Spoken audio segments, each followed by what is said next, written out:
Hi guys! It's me once again. For today's video na isi-share lang natin is yung aking mga beauty tips, beauty secret. I don't know how do you call this one guys. Basta it's just my simple cake ikan sa life in personal. Of course, unang-una na of course yung aking healthy diet. And by this time, mag-share din tayo ng ating beauty secret sa ating mukha. So, ito naman yung little banding-banding namin ng aking kaibigan, guys. Usually, it's really weird. Pero pag meron naman nga ako, talaga get together. And then, little bit fun with ourselves. Mahilig siyang sumayaw, so, in-encourage niya din ako magsayaw, although hindi ako masyadong mahilig talagang sumayaw kasi I don't think it's not really my hobby to do dancing. But of course, I really enjoy dancing. So, yan lang ang aking sharing, ang aking personal and bonding with my friends. So, magmukbang tayo guys ng prutas kasi ang daming prutas. Iba't ibang klaseng prutas. Pero ito na yung favorite ko, yung cherry. Madaming strawberry kasi lang natatamad akong I don't know, maybe gawa ako ng strawberry juice. Hello everyone! Welcome to my mini series vlog ni So. So for today's video guys, mag-share lang tayo ng mga healthy fruits na lagi nating kinakain. It's not only me actually, lahat naman kami dito kumakain. So for today's video guys, nagpa-deliver na naman yung amo ko ng mga red berries. This is a very, how do you say that one? Natural kasi from the forest talaga siya guys. So marami kasi yan. Actually, season kasi ngayon ng mga red berries, strawberry, blueberry, lahat ng berries. So, this is the season time. So, despite a little bit raining sometime, but still, yung mga nuts, fresh na fresh talaga siya guys from the forest. Kinukuha yan. Tapos, may nagdi-deliver yan dito sa amin. So, yan. Ito, hinugasan ko na siya guys. Tig-dry ko siya sa tissue, of course. And actually, dalawang siya, kaya kakainin namin guys. Ayan sa isang, tawag nun? Isang parang small bucket ba? Small na timba. So, punong-puno siya guys. So, paggising ng alaga ko, ikakain kami ng mga berries guys. Kasi talaga namang, mahilig tayong kumain ng berries kasi vitamins din yan. Of course, natural vitamins. Saka, marami tayong makukuha vitamins sa mga red berries guys. So, aside sa kasi, yung hindi talaga ako masyadong kumakain ng meat, especially red meat. Hindi talaga ako mahilig sa red meat, guys. Mahilig lang ako sa fish and at the same time, chicken. And hindi rin ako kumakain ng baboy. It's been a long time. I stopped eating baboy. Pigi-pigi, kumbaga. So, ayan lang aking mga sharing video ni Sus about my healthy diet, my healthy tips, of course. Aside sa nag-exercise talaga ako, is talagang I'm also careful about the food that I eat.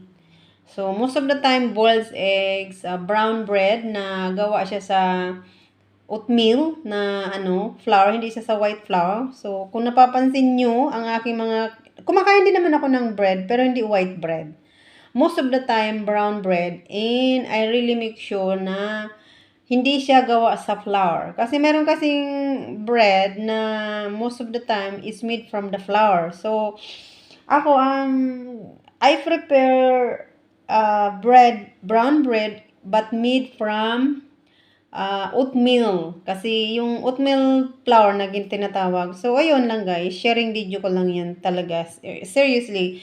So, aside I doing my workout every day, this is my daily habit all the time. And of course, I also careful about what I eat. Because sabi nga yan yung na-observe ng katawan natin is what we kung ano din kasi yung kinakain natin. Of course, mapupunta din yun sa ating katawan. So, kung kumakain tayo ng healthy, so ayun, napunta na sa aking sharing in healthy topic. So, ayun lang guys, ang aking sharing for today's video guys. And of course, thank you. Ayan guys, of course, kasi season ngayon ng mga blueberry, strawberry, red berry. So, ayan, magpapapak din kami guys kasi ang dami talagang dala ni Sis Mira. Ayan, blueberry, red berries. Ito naman, parang green. Buti na hindi ako nagbili ng grapes. Ayan. Kasama na din yan sa ating table na kakainin for today's video. Di ba? Ito, masarap to blueberry. Ito rin masarap to guys. It's full of vitamins talaga. Uy, ang sarap. Sabi ko sa iyo. Ang tamis. Ah. Ay, ito ang asim. Grabe. Vitamins. Pero ito na try mo. Ay, hindi pa. Masarap siya, matamis. Matamis. Binili mo yan, di ba? Kaya, Ah, hindi. Galing to sa kay grandpa. Hindi na sa amin. Ang dami. Dalawang Pinakuha ako ni amo. Sabi niya, bring it to with your friend. kaya nga meeting Try mo natin po guys yung bukas, strawberry. syempre since nag-pay in sila, ang more ipitiin natin, ano yung vision, ano yung Mm. mission. Parang gusto ko, The strawberry guys is sa very company, sweet. sino yung Seriously. doon. Tapos, yung mga product, and paano makuha yung nilabas. So, let's try guys ang ating berries today. Kung how is the taste. Matamis ba or maasim?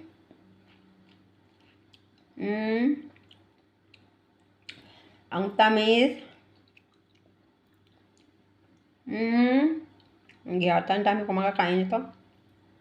Ang sarap. Seriously. Alam nyo guys, I think ang mamimiss ko lang talaga dito is not the winter season.